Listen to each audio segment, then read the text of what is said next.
of the junior doctors' strike, described as the most damaging industrial action in NHS history. We're going to go to a picket line in a moment, and also we're going to talk to a doctor who has reservations about this strike. But first, we're going to go down to the Westminster picket in London outside St Thomas's Hospital and talk to Dr Ada Zembrzycka. She's the BMA Deputy Co-Chair in Professional Issues Anaesthetic Trainee at Whipps Cross Hospital. Good morning, Ada. Good morning. How's it going? Are you happy with the way your industrial action is unfolding? I am not happy with the fact that doctors were pushed to come through with another set of industrial action because the government refused to engage with meaningful negotiations with us.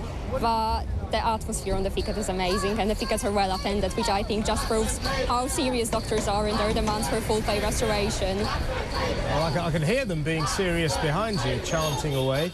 But you know, spirited strike you're staging. Do you worry? First of all, let me ask you this.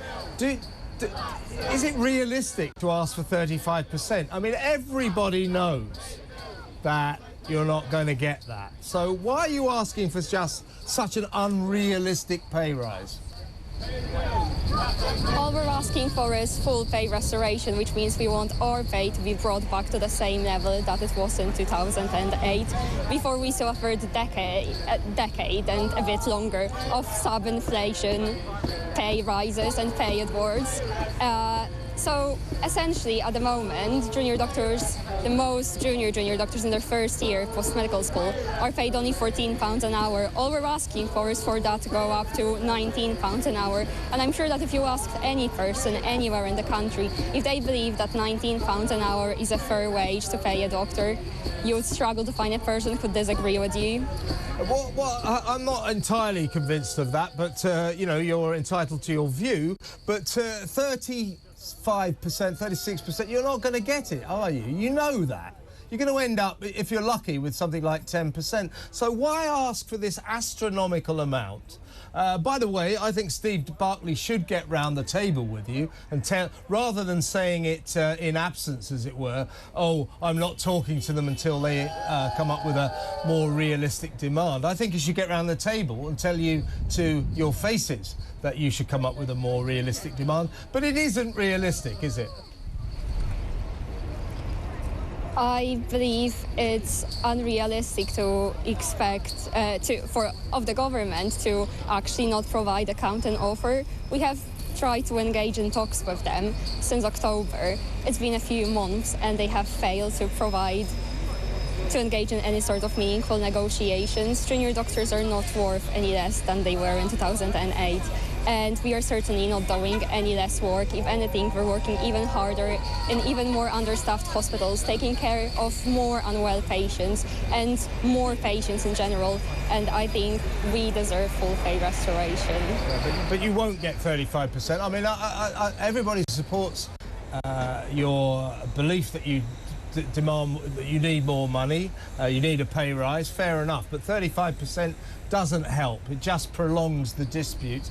Can I ask you, Ada, what do you think about your colleague, the strike leader, Dr. Robert Laurenson, who organised the strike and has now gone on holiday on full pay? How do you feel about that?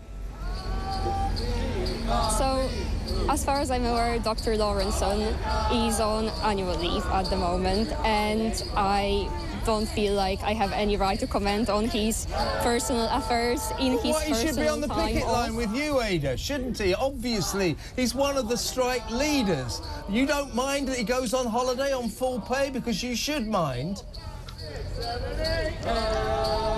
Dr. Laurenson is not on holiday. He is attending multiple BMA meetings. He's not. He's gone to a wedding. That are ongoing. He's not attending multiple BMA meetings. He's gone to a wedding. He's gone to his mate's wedding. That is true, but Dr. Laurenson so don't say he's attending BMA meetings during this week. Yeah, look, Ada, let's drop this. Ada, I know you're annoyed, and so are a lot of your colleagues, and you have every right to be. I side with you on that. He should be with you on the picket line, and you know it. Last question. Are you worried? Your strike, like the nurses' strike, like the ambulance strike, obviously will cause deaths. Patients will die because of your strike. And you will say to me, but before we went on strike, 500 patients a week were dying because there aren't enough doctors, aren't enough nurses, aren't enough ambulance drivers. Yeah, fine, I've got that on board. But your strike, which you say is partly about patient safety, is not ensuring patient safety one bit right now. In fact, as you stand on the picket lines, people are dying. Does that worry you? It is worrying that the government's negligence is currently leading to 500 excess deaths. No, one might argue, Ada, it's your negligence that is causing the deaths right now.